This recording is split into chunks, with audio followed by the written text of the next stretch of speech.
Андрей все для себя решил. Кошка, которая раньше приносила прибыль, стала староватой, думал он. В каждом новом помете все чаще рождаются слабые котята. Пора оставить молодую самку, а Марту. Он посмотрел на свою любимицу и тяжело вздохнул. От нее нужно избавиться. Может, оставим обеих? С тревогой спросила жена Ирина. Она понимала, Марта не просто кошка. Она жила с ними много лет, была почти членом семьи. Но Андрей решительно покачал головой. Нет, дикие кошки, как волки, не терпят соперниц. У нее в крови лесной хищник. Она не примет другую. А если нападет, разорвет. Никакие уговоры не действовали. Андрей был непреклонен.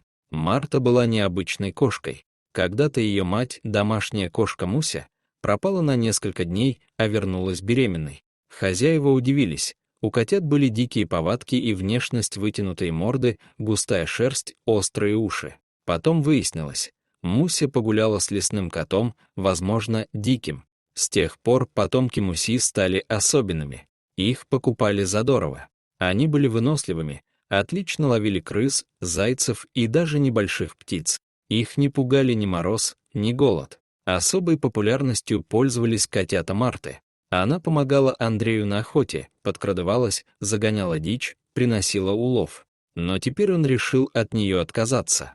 Недавно она родила очередной помет 5 крепких котят. Но Андрей все равно не передумал. На следующий день он позвал Марту. Та, довольная, подбежала, терлась о ноги, урчала. Она не знала, что сегодня все иначе. Обычно после такого утра они уходили на охоту. Андрей шел молча, не взяв даже ружья. Кошка послушно шла рядом, надеясь, что сегодня они поймают что-то особенное. Она терлась о его ладони, прыгала вперед, оглядываясь, как бы спрашивая, «Куда идем, хозяин?» Когда они углубились в лес, Андрей резко остановился, прикрепил к ее ошейнику прочную веревку и привязал к дереву. «Сидеть!» — резко приказал он. Кошка села, не понимая, в чем дело. Она привыкла слушаться. Команда есть команда. Он ушел, не обернувшись. Марта смотрела ему вслед, урчание исчезло. Прошло несколько часов. Начался дождь. Сначала слабый, потом сильный ливень с градом. Шерсть Марты промокла насквозь. Она дрожала, но сидела, ждала. Ведь ей приказали. Прошла ночь. Кошка поняла, ее бросили. Она не нужна.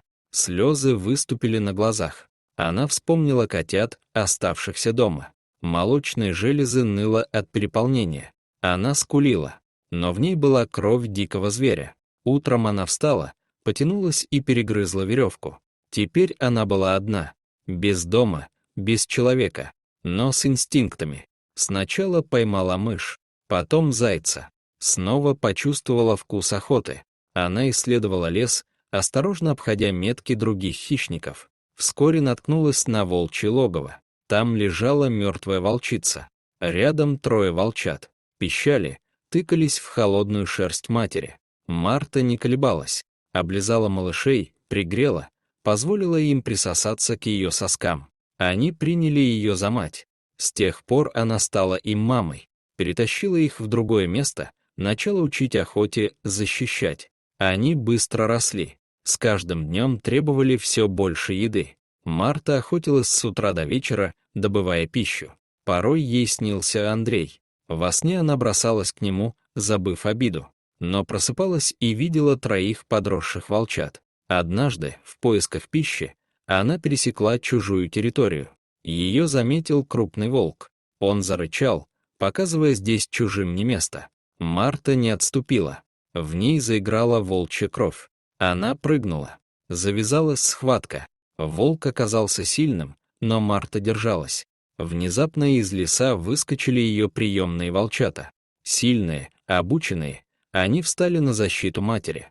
Волка отбили. Остальные из его стаи подбежали, но и они не выдержали натиска. Приемные дети защитили свою маму. Марта, вся в крови, тяжело дышала.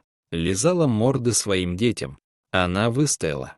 Они были рядом. И она была счастлива, потому что, в отличие от человека, эти дикие звери отплатили ей за любовь и верность. Жаль, что люди на такое часто не способны.